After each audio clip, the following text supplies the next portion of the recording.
I saw my husband off to his parents-in-law's house and went to work. During the mid-afternoon, while I was still working, I received an emergency call from an unknown number, which later turned out to be a hospital near my in-law's house. The call said that there was a fire at their house and both my parents-in-law had to be rushed to the hospital. They also mentioned that my husband couldn't be contacted for some reason. I left work early that day and arrived at the hospital room where my parents-in-law were staying. I was talking with my father-in-law, who thankfully only suffered mild burns on his arm, when I got another call directly from a different, unknown number. Hey, it's me. I'm at my parents' house. I left my cell phone at home, so I borrowed Dad's. What? His parents' house was on fire up until an hour ago, and his folks themselves were being treated right in front of me. Convinced that he was lying, I told him what was going on and tried to question him to uncover any clues for the truth. This is the story of how my husband lied about going back home to see his parents and childhood friends, only to do something else instead, and how my parents-in-law helped me so much in getting him the justice he deserved. My name is Lauren Parsons, and I'm a 25-year-old nurse working in the biggest hospital of the city. My husband, Jimmy, is 5 years older than me, and he works for a different local company. I initially met him through a club we both belonged in college, and after being together for 3 years, got married. We had been married for 2 years by the beginning of this story. When I first met Jimmy, he was very kind, caring, and a wonderful person. He was a very active, very enthusiastic person willing to try new things, go to new places, and talk about difficult topics like trust, love, and politics. The time we used to spend together was so precious to me, but once we were married, it seemed like the good times were now a part of the past because we only had minimal conversation in the house. We didn't have any children yet, and although we did indeed live together under the same roof, we saw each other less and less. The irregular work schedule of a nurse and that of a regular office man like Jimmy would evidently make their day-to-day lifestyle diverse. I'm home. I think I'm gonna get some sleep, and when I wake up, I'll do laundry. Welcome back, Lauren. Sounds like a good plan. I have to go to work now. I made you breakfast. It's on the table. He thankfully did his share of the housework as well, but we only talked as though we were merely exchanging business notes about what was the plan for the day from then on. And there were days when we quite literally didn't see each other in the house. More recently, especially when I'd been able to pull a few strings to come home early or take a day off, Jimmy has been coming home late and going out and work on weekends and stuff like that. I know it wasn't the case, but it sure felt like he was actively trying to avoid me, and as a result, we hardly got any time to spend together as a married couple. This situation would make marriage meaningless. As I spent my days like this, something off about Jimmy began to dawn on me very quickly and very apparently. I became suspicious of him cheating on me. Compared to first when we got married, he was coming home late for work and far more often, he was going to work on his days off too. Any wife of an office man ought to expect their husband to work extra hours, at least sometimes. But there was such a thing as too much, and I became worried that he was lying to me. Looks like I'm gonna have to work extra hours every day this week, Lauren. I'm sorry. I think I'll leave the house to you on weekends too, because I might have to work then too. You said the same thing last week, didn't you? I think you're trying to work too much, honey. Are you doing okay? To begin with, you've been working so many extra hours lately, but not only that, you've been also working, even on your days off. Are you actually going to work? What the hell do you mean by that? Are you telling me you suspect I'm going about town gallivanting instead of working? I work so hard for both of us, and yet you don't trust me. It's not like that, but I feel like it's just too much. I'm trying to get more time together so that we can still have a nice marriage. Whenever I talk to Jimmy about my concerns regarding how many extra hours of work he does, he got angry pretty easily, so I couldn't question him in detail and my distrust towards him only grew. Talking to him and trying to communicate with him wasn't going to bring me anywhere. I thought, so I decided to hire a professional to investigate whether or not Jimmy was disloyal to me. In the event that the results turned up negative and that he never cheated on me, I had made up my mind to tell him that I hired a detective agency behind his back to investigate his behavior and to apologize to him honestly. They told me that the results of the investigation would be available to me in 2 weeks, and then I spent that time working, as usual, and trying to uncover clues that could prove and disprove his affair. At around that time, Jimmy told me something. I got a consecutive holiday from work. I was thinking I could take you somewhere. But I know that a nurse isn't a job with a very flexible schedule, and you still have to work. So I'm instead thinking of going back to my home to pay my parents a visit and go see my old friends. I'll admit it's very sudden, and thus pretty impossible for me to change my shift schedule, but I think it's a great idea. Give me my regards to Mr. and Mrs. Parsons, yeah? Sure. I'll get you some of your favorite souvenirs while I'm there. Oh, you're so awesome. Thanks. Have fun. I felt a little uncomfortable about the suddenness of the trip, but I agreed with this idea. On the day he was scheduled to leave, I told him, "Please call me when you get to your parents' house. You know I worry about you getting to your destination safely." Don't worry so much, honey. I'll be in touch. With that, he left. But after he left home, I was getting ready to go to work when I found his cell phone on the living room table. Apparently, he had gone on his trip without his damn cell phone. The fact that people can forget their phone is just insane to me. I was so disappointed that he was so careless, but without getting able to do much about it, I could only head out for work. Still disgusted by Jimmy's forgetfulness, I thought to myself, there will be plenty of ways to contact me, like my parents' phone, so I don't have to worry about it at all. And didn't pay much attention to it as I worked. During my mid-afternoon break at work, however, I received a call from an unknown number. I thought it might be Jimmy calling from another phone, so I answered, only to discover that the caller was a nurse working at a hospital near my parents-in-law's house. What can I do for you?" "Oh, so that's what happened. Yes, of course. I'll negotiate with my boss, and I'll be on my way to the hospital as soon as possible." I told my boss what would happen and left work early to get to the hospital where Mr. and Mrs. Parsons were being treated. The fact that I had no way of contacting Jimmy at a crucial time like this made me so frustrated, but I was sure that he would notice something was wrong and call me when we arrived at the house. When I arrived at the hospital, I saw Mr. Parsons with bandages all over his arms. "Mr. Parsons, you seem hurt, but you seem okay. How are you? How in the world did this?" Is that you, Lauren? Dear? Thank goodness. I'm sorry I requested that you come over here while you were at work. I know I look like a mummy right now, but I only got minor burns on my arms, and those aren't serious at all either. So, what happened was that a fire at another house in the neighborhood sent a few sparks our way and ignited the roof of our house. I was just taking a nap and didn't realize it until it was a bit too late. "Oh, I see. Is Mrs. Parsons doing okay? I see she isn't here with us right now."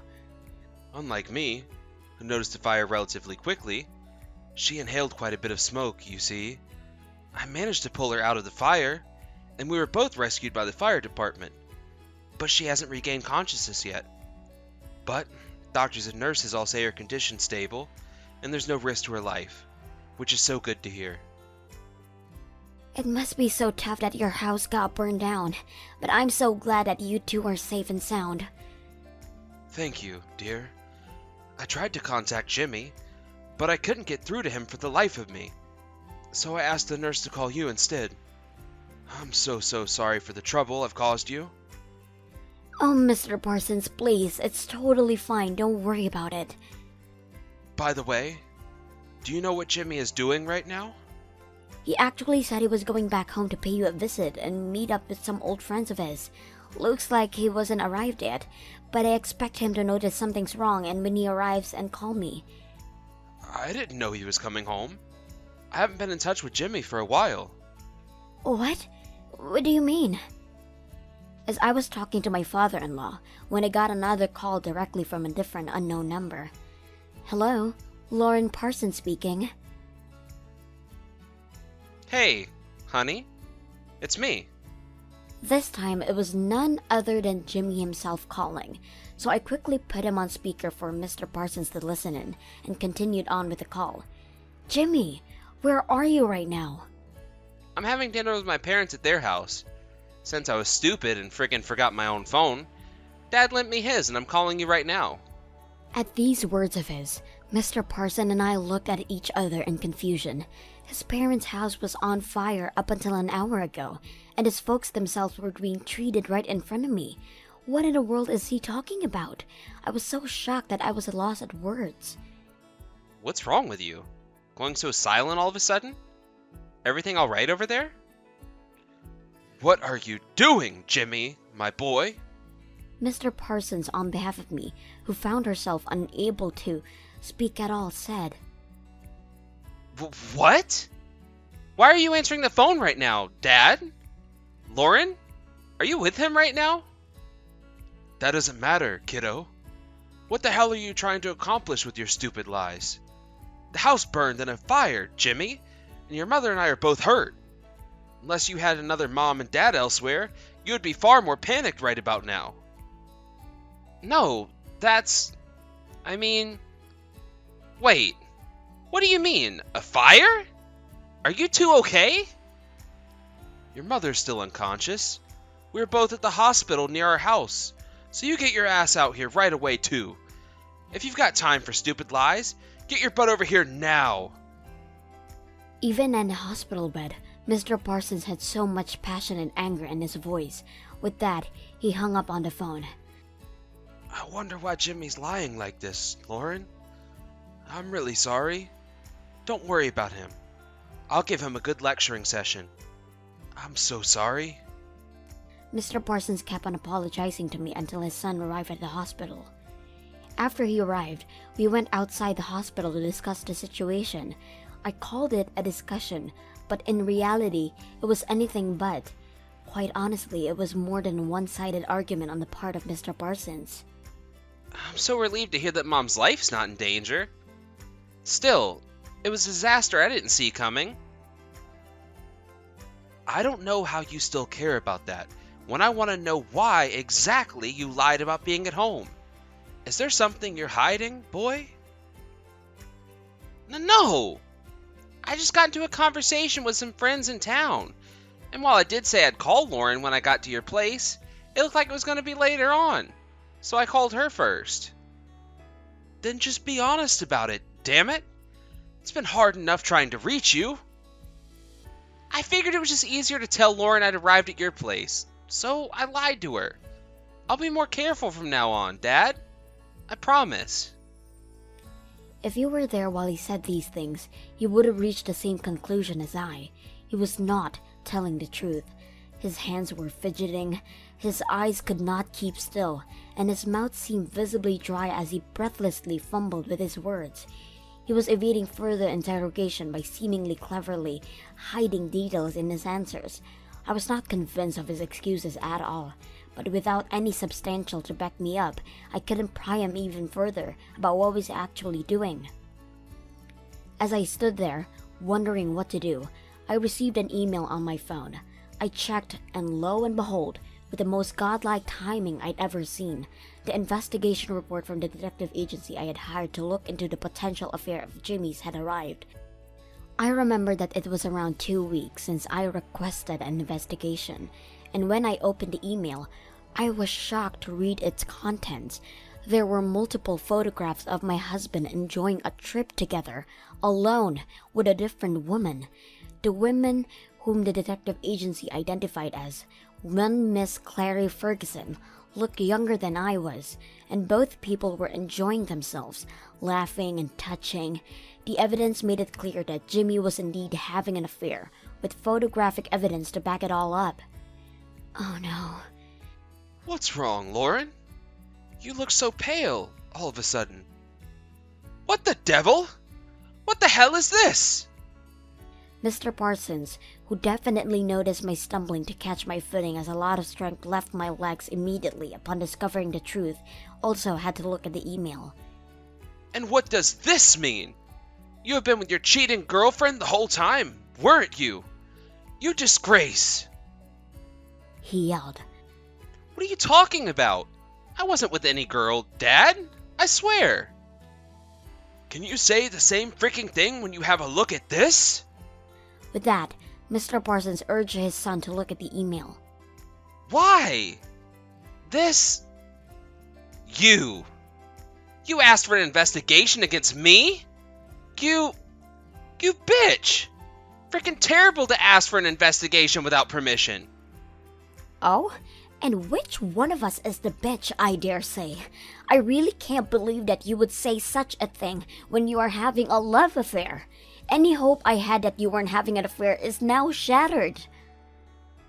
What nonsense are you speaking, Jim Theodore Parson?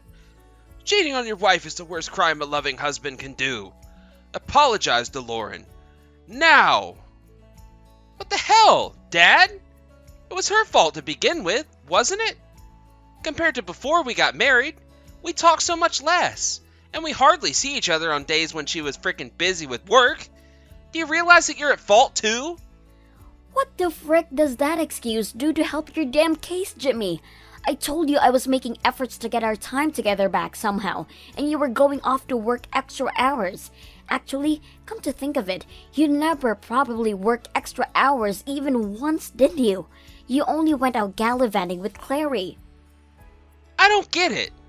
I do think it's bad that I cheated on you, but it's also the person being cheated on at fault here, isn't it? Don't make me the only bad guy here, for Pete's sake.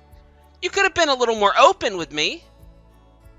It's all your fault, Jimmy, no matter how anyone looks at it. It's pathetic that you can't even take responsibility for your own actions. I couldn't believe my husband's words, and the kind man I'd fallen for, the man I married, was gone. He blamed me for everything he did and refused to admit that he was at fault completely. How freaking dare you? And why, pray tell, do you freaking think you have the right to blame Lauren for something that you willingly decided to do? I refuse to think of you as my son anymore. You're cut off. Dad, now, hey, wait a minute, please? Don't ever talk to me or your mother again. I refuse to call any damn fool who won't admit he's wrong my family. Lauren, I'm so sorry for what this bastard's done. It's my fault for raising him like this. Mr. Parsons was furious with Jimmy and kept apologizing to me. Seeing his own father as such, the traitor probably finally realized the magnitude of what he had done and stopped talking altogether. When your mother wakes up, the four of us will have another talk. We'll think about what to do with him for the time being. After a while, when Mrs. Parsons regained consciousness, my father-in-law explained the situation to her, and she broke down in tears. "Lauren, darling, I'm so sorry that my son betrayed you. What do you do from now is up to you, but whatever you choose, we will always support you. Always. If there is anything we can do, please don't hesitate to ask us." My in-laws assured me that they were on my side. I got fed up with my husband's dumb excuses and decided to divorce him. I love my in-laws for the way they were always kind and supportive of me, but I had no intention of starting over with my unfaithful husband. "It's okay, dear. Don't worry about us." Lauren, you're the victim here, so be fair to yourself. Don't waste your time thinking about him. "That's right, and you leave the rest to us." My in-laws defended me during the divorce proceedings with my husband and even introduced me to a good lawyer who was a good friend of Mr. Parsons. My parents-in-law emphasized the bad aspects of their now disowned son, such as the fact that his affair was the cause of the divorce and the excuses he made when he got caught. I wholeheartedly regret meeting my ex-husband, but I'm very grateful to my in-laws for helping me through the end. Thanks to them, I received a lump sum of $35,000 in alimony from Jimmy, and that was the end of everything. And my ex-husband is feeling very ashamed of himself nowadays because of the rumors spreading around his workplace. The rumors that he divorced his wife because he cheated on her. Because of bad publicity, he's been pushed out of the company and will soon be transferred to a branch office in the countryside. My in-laws came to my parents' house to apologize and told me that my ex-husband had lied to the woman about being single, which why Clary Ferguson was so willing to help get the matter between her and I settled. We actually met in private at a coffee shop, and it broke my heart to see such a sweet person but caught in the midst of a marital disaster. But she was willing to pay me any amount of alimony I thought fit. So after my consultation with my lawyer, we agreed on $10,000. I have been since free from the troubles of my married life and have steadily built up my career as a nurse, and now I am the head of the nursing department of the hospital where I've always worked. I find so much fulfillment in my work and enjoy talking to my patients. I can't imagine getting married right again now, but I'm going to enjoy the freedom of a single life to the fullest. As for Clary, she and I have actually become friends, and we sometimes have lunch together. Kind of funny how some friendships begin, but as long as the mutual respect is there, I plan to treasure every single one of them.